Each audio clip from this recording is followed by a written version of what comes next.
Guys, we have with us our Vice Captain, Mr. Shubman Gill. As usual, we'll take one question at a time. Who wants to go first?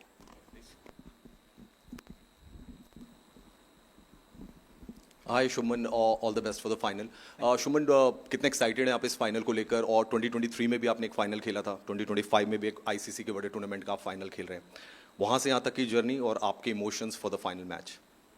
Sir काफ़ी excited है. मेरा second ICC event है team India के लिए और second final, तो definitely काफ़ी excitement है. और आई थिंक जो लास्ट टाइम हम नहीं कर पाए थे उसको इस बार करने की ट्राई रहेगी हमारी.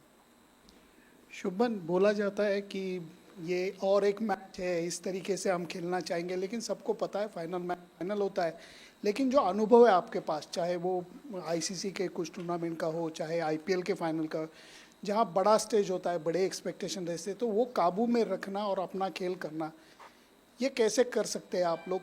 क्या उसके लिए प्रोसीजर दिमाग में रखते हैं? सर आई थिंक जी बड़े मैच का प्रेशर डेफिनेटली रहता है, बट जैसे हम पिछले मैच में देखा, अगर हम सिर्फ प्योरली ऑस्ट्रेलिया के बॉलिंग अटैक की बात करते तो कोई एक्सपीरियंस बॉलिंग अटैक नहीं था उनका. बट बिकॉज मैच बड़ा मैच था, प्रेशर मैच था, तो ऐसे मैचों में जो भी टीम अच्छे से प्रेशर हैंडल करती है, जो ओकेशन को निकाल देती है और उतना नहीं सोचती कि हम फाइनल खेल रहे हैं, उनके जीतने के चांसेस ज़्यादा बेहतर रहते हैं. तो यही एक आई थिंक रीज़न था जो हम अच्छी टीमों की बात करते हैं. पहले वेस्ट इंडीज़ की टीम थी पहले, या उसके बाद ऑस्ट्रेलिया की टीम थी. वो टीम्स ओकेशन को बाहर में निकले, जैसे नॉर्मल अपने बेस्ट गेम जो नॉकआउट्स में खेलते थे या फिर फाइनल्स में खेलते थे, क्योंकि आई थिंक वो ओकेशन को बाहर निकाल के वो प्रेशर हटा देते थे अपने आप से पूरा ऊपर. वो करना, बोलना बहुत ईजी है, जैसा कि आपने बोला कि बोलना बहुत ईजी होता है वो चीज़ कि यार हम सोच के नहीं खेलेंगे फाइनल है, बट थोड़ा सा जब भी प्रेशर आता है तो बंदे के दिमाग में आ ही जाता है, क्योंकि एक मैच के ऊपर इतना कुछ डिपेंडेंट रहता है. बट आई थिंक अच्छी टीमें वही होती हैं जो उसको निकाल के अपनी नॉर्मल गेम खेल पाए. जी बिल्कुल, बहुत एक्सपीरियंस काम आता है. हमने जैसे लास्ट मैच में विराट भाई को देखा, क्योंकि उन्होंने इतने इंपॉर्टेंट मैचेस इंडिया के लिए खेले हुए हैं, इतने फाइनल्स, इतने सेमीफाइनल्स खेले हुए हैं.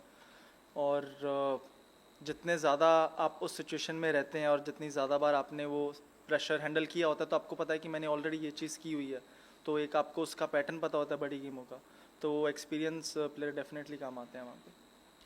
सुमन, टॉप 3 में आप, Rohit, Virat, then middle order में श्रेयस, केएल, हार्दिक, फिर जड्डू, इस तरह का batting lineup, have you ever seen best batting lineup India की, या फिर you have been part of better batting lineup? Sir, I think this is the best batting lineup that I have been part of personally. Rohit bhai and Virat bhai, I think all-time one-day greats in the world. Rohit bhai, one of the best openers in white ball, and Virat भाई के बारे में तो बोलने की ज़रूरत नहीं, one of the best ODI batsman ever.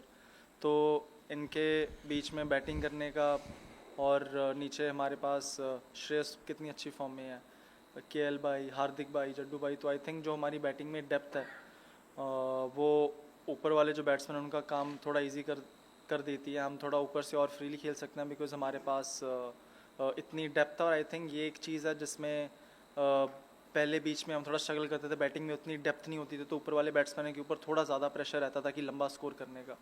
But I think जो हमारी इस टाइम बैटिंग में जो डेप्थ है वो हमको अलाउ करती है कि ऊपर से हम थोड़ा और फ्रीली खेल सकें. शुभमन, आपके एज ए वाइस कैप्टन थोड़ा एक्सपीरियंस के बारे में जानना चाहूँगा. श्रीलंका में पहले for the first time you are name the vice captain, उसके बाद now you are with the team as a vice captain in ICC, even addressing an important press conference, pre match press conference before the final. तो as a vice captain आपने कितना सीखा है रोहित से और बाकी सीनियर प्लेयर से? थोड़ा अपने एज ए वाइस कैप्टन की जर्नी के बारे में बताइए. सर बहुत कुछ सीखने को मिलता है. When you are with the team as a player, obviously you have a responsibility as a batsman, as a fielder, but when an added responsibility is given to you, it's very important for me to know how the other players are feeling on the field, if they are thinking the right way. We have a lot of young players in the team, तो जैसे कि मैं बात कर रहा था experience player और young players में, क्योंकि एक्सपीरियंस प्लेयर इतनी बार वो सेम चीज़ कर चुके हैं, बार बार कर चुके हैं, गलतियाँ भी कर चुके हैं, तो मेरा ये रोल होता है उस टाइम पे जो भी हमारी टीम में कोई यंग फास्ट बॉलर, कोई यंग स्पिनर है कि वो जब उनके ऊपर प्रेशर है क्या वो सही तरीके से सोच रहे हैं या नहीं. आप सक्सेसफुल या फेल तो सही तरीके से सोचने में भी हो सकते हो, बट प्रोबेबिलिटी बढ़ जाती है आपकी सक्सेसफुल होने की अगर आप सही सोच रहे हो तो वो वही मेरा रोल है टीम में कि जब भी बॉलर्स अंडर प्रेशर है उनसे बात करनी, उनके प्लान्स पूछने. और कई बार हम प्रेशर में सिंपल चीज़ें करना भूल जाते हैं, तो बस उनको वही चीज़ें याद दिलानी कि हमारा ये प्लान है, हम ये करने को देखेंगे. आई थिंक वही मेरा रोल है. A repeat match, this time for a title. So, how much discussions have gone into each of these factors, and what are the factors which is looked into? Sorry sir, what? You know, repeat match. Yeah. You know, for this time for a title. So, what are the factors looked into, and especially in areas which have to be strengthened, or what is it? I think the last time we played them, despite having lost 3 wickets early in the power play, we played a good match and I think we won comfortably. So I don't think there's any added discussion. Obviously, we can talk about someone from the top 3 firing. That would give us a better chance, or give us a better chance to chase a big total or put up a big total if you're batting first. So apart from that, I don't think there is any added discussion. Obviously, the kind of wicket that we'll play on would be the discussion. The wickets that we are playing on here are a bit different than the wickets that are there in Pakistan. And but because I think we have played here 4 matches and we have done decently well, so there is no added discussion, I think. There's always been a lot of talk about the fact that Rohit in recent times has lost the toss. And irrespective of how the toss goes, does that make any impact on your mindset when you go out to bat? Not really, because as a batsman, you're always prepared to bat first. And if you're getting to bat second, that means you're chasing a total. So it doesn't really matter, because if you're a bowler, you're always prepared to bowl first. If you're a batsman, you're always prepared to bat first. So we do talk about it, but in a very light way, that you have lost so many tosses, but it doesn't matter. Shubman, for 11 years between 13 and 24, we're talking about how India reached the semi-final, reached the final, but did not win a title. The fact that we won in the West Indies last year, does that sort of free up that pressure in any way?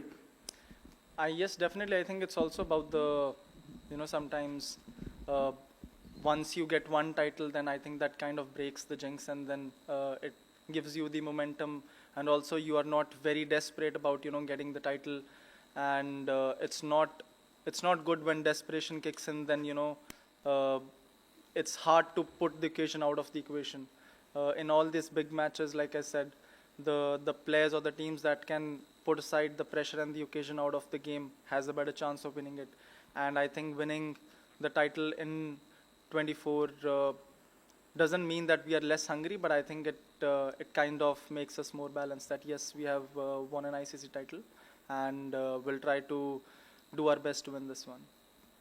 शुभन, आपको next generation का बड़ा batter बोला जाता है, but क्या आपको लगता है कि जो आपने कहा विराट भाई ने जिस तरीके से परफॉर्म किया है नॉकआउट्स में, बड़े मैचेस में so called, and then Rohit भाई ने जिस तरीके से परफॉर्म किया है, आप इस चीज़ को विजन करते हैं कि उस तरफ अगर बढ़ना है मुझे, जो विराट भाई ने किया है, जो रोहित भाई या यूवी पा ने किया है या सचिन सर ने किया है, तो ये जो मैचेस हैं इनको इन पे कैपिटलाइज करना बहुत ज़्यादा इंपॉर्टेंट है? अगर आप सोचते हैं तो क्या वो थोड़ा सा आप बता सकते हैं, डीब्रीफ कर सकते हैं उसे? जी बिल्कुल, बहुत इंपॉर्टेंट है बड़े मैचेस पे कैपिटलाइज करना, बट आई थिंक जितने भी हम मैचेस खेलते हैं इंटरनेशनल लेवल पे, कोशिश तो एज अ बैट्समैन यही रहती है कि हर मैच को आप कैपिटलाइज करें और हर मैच में आप अच्छा करने की ट्राई करें.